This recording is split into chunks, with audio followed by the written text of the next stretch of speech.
गोर लागै छी अपने सबके मिथिला संस्कार पर स्वागत करै छी। एकटा गारि दै छी ननद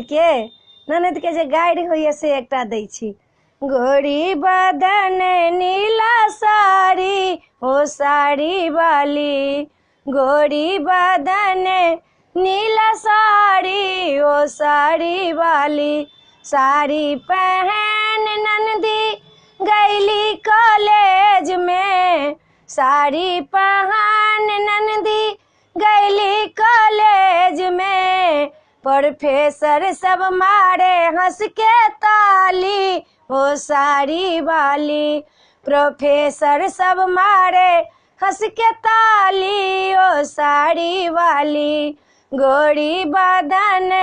नीला साड़ी ओ साड़ी वाली, साड़ी पहन ननद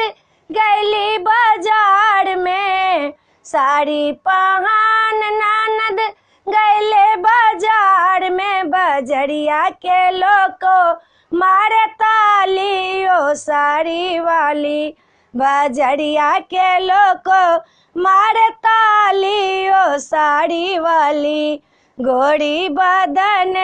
नीला साड़ी ओ साड़ी वाली, साड़ी पहन नंदी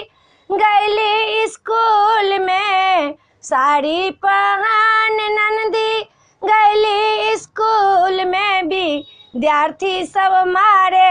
हंस के ताली ओ साड़ी वाली, विद्यार्थी सब मारे हंस के ताली ओ साड़ी वाली, गोरे बदन